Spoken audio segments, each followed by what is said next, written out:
السلام علیکم ورحمۃ اللہ وبرکاتہ۔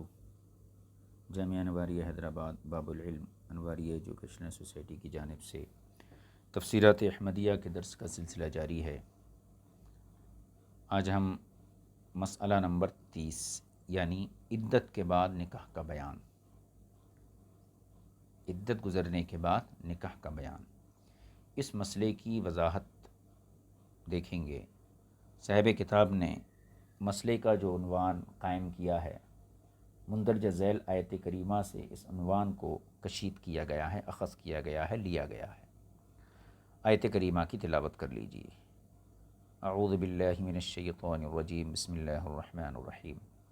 وَإِذَا طَلَّقْتُمُ النِّسَاءَ فَبَلَغْنَ أَجَلَهُنَّ فَلَا تَعْضُلُوهُنَّ أَن يَنكِحْنَ أَزْوَاجَهُنَّ إِذَا تَرَاضَوْا بَيْنَهُم بِالْمَعْرُوفِ ذَلِكَ يُوعَظُ بِهِ مَن كَانَ مِنكُمْ يُؤْمِنُ بِاللَّهِ وَالْيَوْمِ الْآخِرِ ذَلِكُمْ أَزْكَىٰ لَكُمْ وَأَطْهَرُ وَاللَّهُ يَعْلَمُ وَأَنتُمْ لَا تَعْلَمُونَ۔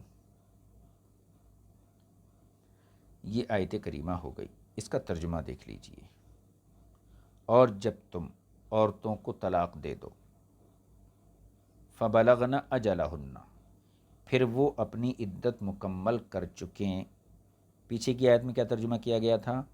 عدت کے قریب، عدت ختم ہونے کے قریب پہنچ جائیں، وہ طلاق رجعی کا بیان تھا۔ یہاں پر عدت ختم ہونے کا تذکرہ ہے۔ تو جب تم اپنی عورتوں کو طلاق دے چکو اور وہ اپنی عدت مکمل کر لیں، فلا تعضلوہن ان ينكحن ازواجہن، تو تم انہیں ان کے ہونے والے خاوندوں سے نکاح کرنے سے نہ روکو۔ اذا تراضوا بینہم بالمعروف، جبکہ وہ آپس میں معروف طریقے سے راضی ہوں۔ ذالک یوعظ بہ من کان یؤمن باللہ والیوم الآخر، اس بات کی تم میں سے اسے نصیحت کی جا رہی ہے جو اللہ تعالیٰ اور آخرت کے دن پر ایمان رکھتا ہے۔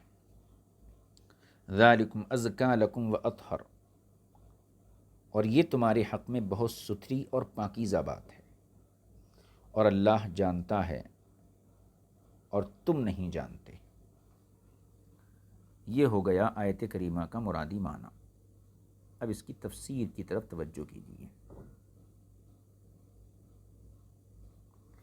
اس آیت کریمہ میں عدت گزر جانے کے بعد نکاح کا بیان ہے۔ پچھلی دو آیتیں ہم پڑھے، ان کا خلاصہ کیا تھا؟ پہلی آیت والمطلقات یتربصن بانفسہن ثلاثۃ قروء، اس آیت میں کیا تھا؟ فامساک بمعروف او تسریح باحسان، یعنی عدت کے اندر طلاق رجعی پانے والی عورت کو اس کا شوہر بغیر کسی نکاح کے اپنے نکاح میں واپس کر سکتا ہے۔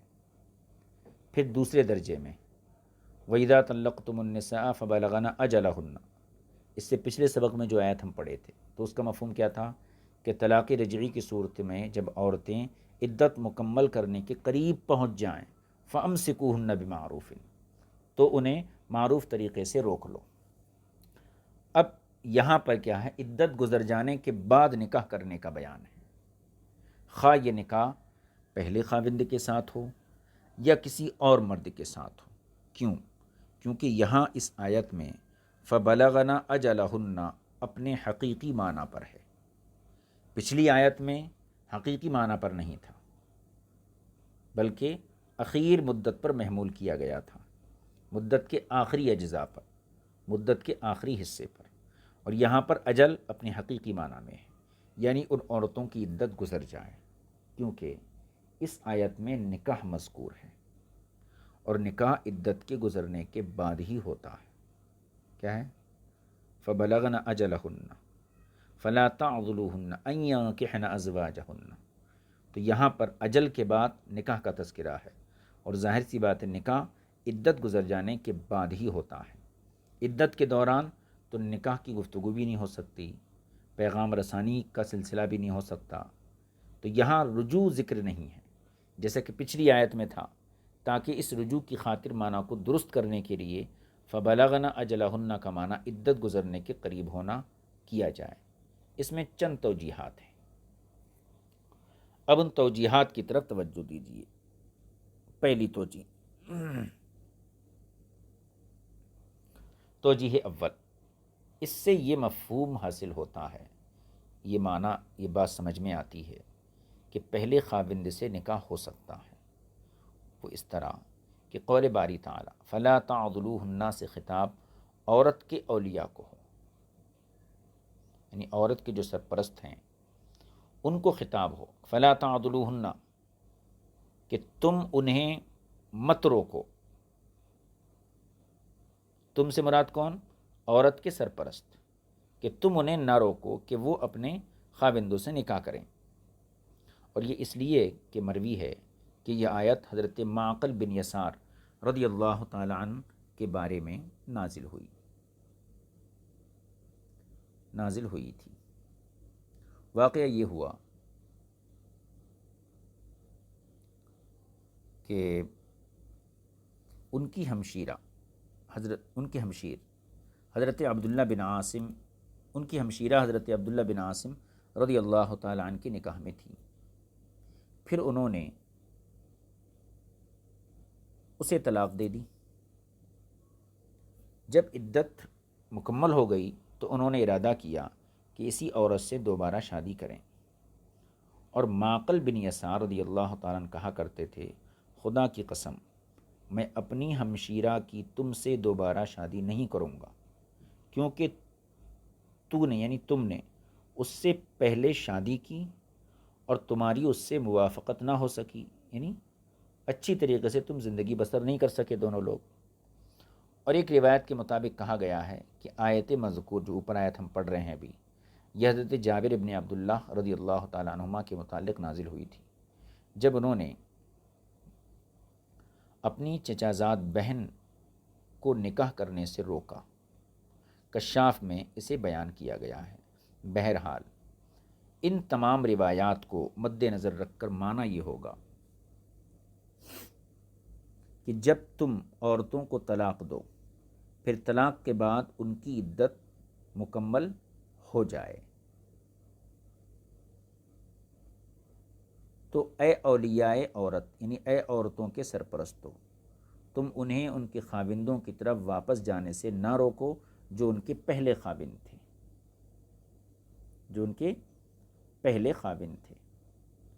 اس طرح آیت میں انہیں خاوند کہا گیا، جبکہ وہ عملی طور پر اب خاوند نہیں تھے، کیونکہ وہ تو نکاح کر چکے، جو طلاق دے چکے تھے، اور عورت جو عدت گزار چکی تھی۔ جب وہ عدت بھی گزارنے کے بعد اب وہ اس کا خاوند تو نہیں رہا، لیکن پھر بھی انہی کو خاوند کہا گیا۔ یہ ان کی پہلی حالت کو سامنے رکھ کر کہا گیا ہے، یعنی پہلی جو حالت تھی کہ پہلے چونکہ وہ اس عورت کے خاوند تھے تو پہلی حالت کو سامنے رکھ کر انہیں خاوندے سے تعبیر کیا گیا۔ لیکن اے اولیاء، یعنی اے سرپرستوں، تمہیں مطلقاً منع نہیں کیا جا رہا ہے، بلکہ اس صورت میں ہے جبکہ وہ یعنی پہلے خاوند جن کی طرف عورت کے جانے کا ارادہ ہے اور وہ خود عورت اور وہ آپس میں راضی ہوں، اور ان کی باہمی رضامندی معروف طریقے سے ہو، یعنی وہ طریقہ جسے شریعت مطہرہ پسند کرتی ہے، اور جو مروت کے شرائط ہیں وہ شرائط مکمل کرنے کا ارادہ ہو، مہر مثل ہو اور کفو ہو، باہمی رضامندی ہو اور وہ بھی معروف طریقے سے ہو۔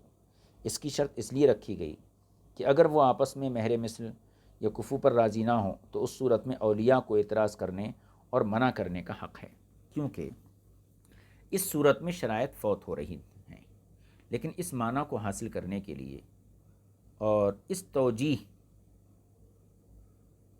کو درست قرار دینے کے لیے ضروری ہوگا کہ جزا کے اپنی شرط پر مرتب ہونے میں تعویل کی جائے یا پھر حذف کلام تسلیم کیا جائے، کیونکہ قول باری تعالیٰ اذا طلقتم النساء سے خطاب خاوندوں کو کیا جا رہا ہے، اور تعویل یوں ہوگی کہ اس صورت میں فلا تعضلوہن کی جگہ فلا یضل اولیاء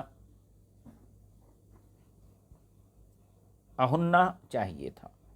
حذف اس طرح ہوگا کہ اصل عبارت اس طرح بنانی پڑے فلہن ان یرجعن الی ازواجہن فلا تعضلوہن۔ اسی طرح شیخ اسام رحمۃ اللہ علیہ نے بیضاوی کی حاشیے میں ذکر کیا ہے۔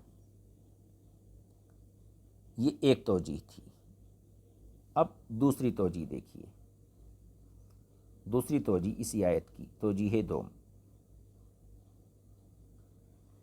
اس آیت سے یہ مفہوم نکلتا ہے کہ ان ینکحن ازواجہن سے مراد پہلے خاوند نہ ہوں بلکہ ہونے والے دوسرے خاوند ہوں، وہ اس طرح کے فلا تعضلوہن سے خطاب اولیاء کو نہ ہو، سرپرستوں کو نہ ہو، بلکہ ان خاوندوں کو ہو جو عورتوں کی عدت مکمل ہو جانے کے بعد از روئے ظلم ان کو روکے رکھتے ہیں اور انہیں اس بات کی آزادی نہیں دیتے کہ وہ کسی اور مرد سے شادی کریں۔ اس توجیہ کی صورت میں آیت کریمہ کا معنی یہ ہوگا، جب تم اپنی عورتوں کو طلاق دے چکے پھر انہوں نے اپنی عدت مکمل کر لی تو اب اے خاوندو تم انہیں ان مردوں سے شادی کرنے سے مت روکو جن سے شادی کرنے میں وہ رضامند ہیں اور جو ان کے ساتھ بہتر زندگی گزارنے کی صلاحیت رکھتے ہیں، اور نہ ہی تم ان کی عدت کو لمبا کرو، جیسا کہ دور جاہلیت میں مردوں میں یہ رسم تھی، یہ طریقہ تھا کہ وہ مطلقہ یعنی طلاق شدہ عورتوں کی عدت گزارنے کے بعد انہیں کہیں نئی جگہ شادی کرنے سے روکتے تھے۔ اس طرح اس آیت کریمہ میں خاوند کا لفظ مردوں کے لیے استعمال کیا گیا ہے جو عن قریب مستقبل میں خاوند بننے والے تھے۔ یہ توجیہ اگرچہ شان نزول کے موافق نہیں ہے، اس سے قبل جو شان نزول روایت کیا گیا، لیکن نظم قرآن کے موافق ہے، یعنی قرآن کی کلمات کی ترتیب کو اگر دیکھیں تو اس کے مناسب ہے۔ کیوں؟ کیونکہ اس کی توجیہ پر جزا کا کیونکہ اس توجیہ پر جزا کا اپنی شرط پر ترتب کسی تعویل یا کسی قسم کے خلاف کے بغیر درست ہوتا ہے۔ یہ وہ توجیہ ہے جو صاحب مدارک نے جس کو پسند کیا اور اسی لیے اسے انہوں نے پہلے ذکر کیا، اور اول توجیہ صاحب تفسیر بیضاوی کی مختار ہے جس کی بنا پر انہوں نے اسے مقدم کیا۔ تو جو کہ مفسرین کا طریقہ ہوتا ہے، جو توجیہ ان کے نزدیک پسندیدہ ہوتی ہے، مختار ہوتی ہے، اس کو وہ پہلے ذکر کرتے ہیں، اور جو ان کے یہاں مختار نہیں ہوتی ہیں ان کو بعد میں ذکر کرتے ہیں۔ اب دیکھیے آگے کیا تذکرہ کر رہے ہیں۔ علامہ بیضاوی کی یہ تقدیم و تاخیر ایک نقطے پر مبنی ہے، وہ یہ تقدیم و تاخیر کا مطلب کہ علامہ بیضاوی نے ایک توجیہ کو پہلے بیان کیا، باقی توجیہات کو بعد میں بیان کیا۔ تو جس توجیہ کو پہلے بیان کیا تو اس کی تقدیم ہو گئی، باقی کی تاخیر ہو گئی۔ تو اس تاخیر و تقدیم پر ایک نقطہ ہے، وہ یہ ہے امام شافعی کے مذہب میں صرف عورتوں کی عبارت سے نکاح نہیں ہو سکتا، یعنی محض عورتیں آپس میں جمع ہو کر نکاح منعقد نہیں کر سکتی، یعنی کوئی عورت اولیاء کے بغیر نکاح نہیں کر سکتی، ان کے پاس یہ شرط ہے، لا نکاح الا باذن ولیہا، یہ شرط ہے ان کے پاس کہ سرپرست اور ولی کی اجازت کے بغیر عورت نکاح نہیں کر سکتی۔ یہ مذہب ہے امام شافعی کا، اور ہم احناف کے نزدیک نکاح منعقد ہو جاتا ہے۔ اسی لیے صاحب مدارک نے لکھا ہے کہ قول باری تعالی ان یانکحنا میں نکاح کا اسناد عورتوں کی جماعت کی طرف کیا گیا ہے، اس کو یوں کہیے نکاح کی نسبت عورتوں کی جماعت کی طرف کی گئی ہے، یعنی اللہ تعالیٰ کیا فرمایا، ان یانکحنا، ینکحنا جمع مؤنث غائب کا صیغہ ہے، یعنی وہ عورتیں نکاح کر لیں، تو نکاح کرنے کی نسبت اور اضافت عورتوں کی جماعت کی طرف کی گئی ہے، جو اس بات کی طرف اشارہ کرتا ہے کہ عورتوں کی عبارت سے، عورتوں کے عمل سے نکاح منعقد ہو جاتا ہے۔ فلا تعضلوہن سے خطاب خاوندوں سے ہے جو اپنی عورتوں کو منع کرتے تھے، اور صاحب بیضاوی نے پہلے کہا کہ فلا تعضلوہن سے خطاب اولیاء کو ہے، یعنی سرپرستوں کو ہے، پھر کہا کہ اس سے یہ دلیل اخذ ہوتی ہے، یہ دلیل اخذ ہوتی ہے، لی جاتی ہے کہ عورت از خود اپنا نکاح نہیں کر سکتی، اس لیے کہ اگر اسے اختیار دیا جائے تو اولیاء کے روکنے کا کوئی مفہوم نہیں رہے گا، کوئی مطلب ہی نہیں رہے گا۔ اگر وہ خود اپنا نکاح کر سکتی ہے تو پھر اولیاء کے روکنے کا کیا مطلب؟ اس سے پتہ یہ چلتا ہے کہ عورت خود اپنا نکاح نہیں کر سکتی۔ اور ان ینکحنا میں عورتوں کی طرف نکاح کی جو اسناد ہے،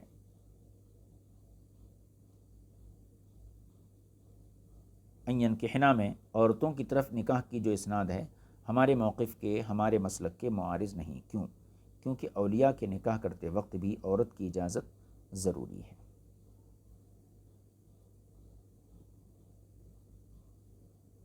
عورت کی اجازت پر نکاح موقوف ہونے کی وجہ سے ان ینکحنا میں نکاح کی اسناد عورتوں کی طرف کی گئی ہے۔ اس نقطے پر انہوں نے بنیاد اس لیے رکھی کہ تم بخوبی جانتے ہو کہ جب فلا تعضلوہن سے مخاطب خاوند ہوں گے، جو توجیہ اول ہے جسے صاحب مدارک نے مقدم رکھا، تو ولی کا منع کرنا آیت کریمہ میں سرے سے اس کا ذکر ہی نہیں ہوگا۔ لہٰذا اس توجیہ کی بنیاد پر عورت کا اپنی مرضی سے اپنے آپ نکاح کرنا بغیر مانع اور رکاوٹ درست ہو جائے گا۔ ایک قول یہ بھی ہے، دیکھیے، کہ فلا تعضلوہن سے اولیاء اور خاوند دونوں اقسام کو خطاب کیا گیا ہے، یعنی فلا تعضلوہن، ان عورتوں کو مت روکو، تو یہ خطاب سرپرستوں کو بھی ہے اور شوہروں کو بھی ہے۔ قاضی بیضاوی نے اس قول کو بطور نص ذکر کیا ہے اور یہ بھی کہا ہے کہ اس کا مخاطب عام لوگ ہیں، یعنی اے لوگو، تم میں یہ بات نہیں پائی جانی چاہیے کہ تم مطلقہ عورتوں کو خاوندوں کی طرف واپسی میں رکاوٹیں ڈالتے پھرو، یہ باتیں تم میں نہیں ہونا چاہیے۔ عام لوگ اگرچہ حقیقتاً منع کرنے والے اور روکنے والے تو نہیں ہوتے ہیں، لیکن جب ان کے ہوتے ہوئے ان کے درمیان کسی جگہ ایسا واقعہ ہو جائے اور اس واقعے پر راضی ہوں، تو ایسی صورت میں حقیقتاً شریک نہ ہوتے ہوئے بھی ان کو مورد الزام ٹھہرایا جاتا ہے، گویا روکنے اور منع کرنے میں یہ راضی ہونے والے بھی شریک ہیں۔ اس اعتبار سے تمام لوگوں کو اس نہی کا مخاطب گردانا گیا ہے، یعنی جو نہی ہے فلا تعضلوہن، مت روکو، تو نہ روکنے کا خطاب اس میں تمام لوگوں کو مخاطب کیا گیا ہے۔ اس صورت میں ازواج کا معنی پہلی دو تو وجوہات میں سے کسی ایک کی طرف پلٹے گا۔ ان ینکحنا ازواجہن، تم انہیں مت رکو کہ وہ اپنے خاوندوں سے نکاح کر لیں، تو ازواج کا معنی پہلی دو وجوہات میں سے کسی ایک کی طرف پلٹے گا، اور پھر تعویل یا حذف دونوں میں سے کسی ایک کا ارتکاب بھی کرنا پڑے گا، کما لا یخفیٰ، جیسے کہ پوشیدہ نہیں۔ اب ملا جیبن خود فرماتے، میں کہتا ہوں کہ وَإِذَا طَلَّقْتُمُ النِّسَاءَ سے خطاب خاوندوں کو ہے، کہ یہ خاوندوں کو خطاب ہے۔ فَلَا تَعْضُلُوهُنَّ کا خطاب ان خاوندوں کو ہو جو بعد میں ان عورتوں کے خاوند بنے۔ معنی یہ ہوگا کہ اے ایسے خاوندوں جو ان عورتوں سے نکاح کر کے ان سے وطی کر چکے ہو، تم ان کو ان کے پہلے خاوندوں کی طرف نکاح جدید سے جانے کے لیے نہ روکو۔ اس کے بعد ہے ذالک یوعظ بہ، یہ ارشاد فرمایا گیا، یعنی ذالک یہ اس میں اشارہ ہے، اس میں اشارہ ذالکہ سے حکم مذکور کی طرف اشارہ ہے، یعنی آیت میں جس چیز کا حکم دیا گیا اس حکم کی طرف ذالکہ سے اشارہ ہے کہ وہ ایسی چیز ہے، وہ حکم، وہ نصیحت جس کے ذریعے تمہیں نصیحت کی جاتی ہے۔ اس میں اشارہ ذالکہ سے حکم مذکور کی طرف اشارہ ہے، اور خطاب حضور نبی کریم صلی اللہ علیہ وسلم سے ہے، یہ ہر ایک کو خطاب ہے۔ اور قول باری تعالیٰ ذالکم سے خطاب تمام کو کیا جا رہا ہے۔ معنی یہ ہوگا کہ رکاوٹ کا ترک، یعنی رکاوٹ کو چھوڑ دینا اور ضرر و نقصان کا چھوڑ دینا، یہ وہ باتیں ہیں جن کی نصیحت ان لوگوں کو کی جا رہی ہے جو اللہ تعالیٰ اور آخرت کے دن پر ایمان رکھتے ہیں، اور یہ تمہارے حق میں بہت پاکیزہ اور بہت ستھرا ہے کہ گناہوں کا میل اس سے دھل جائے گا۔ یعنی اللہ تعالیٰ کے نزدیک یہ باتیں انتہائی فضیلت والی اور اچھی اور عمدہ اور طیب باتیں ہیں۔ یہ مسئلہ نمبر 30 تھا جو یہاں مکمل ہو گیا۔ اب اس کے بعد جو ہے مسئلہ نمبر 31 ہے، نو مولود کو دودھ پلانے، نفقہ اور لباس کے وجوب کا بیان۔ اس کو انشاءاللہ تعالی آئندہ نشست میں پڑھیں گے۔ آج اپنے سبق کو یہیں موقوف کرتے ہیں۔ وصلی اللہ علی نبی الامی کریم وآلہ وصحبہ اجمعین والحمد للہ رب العالمین۔ السلام علیکم ورحمۃ اللہ وبرکاتہ۔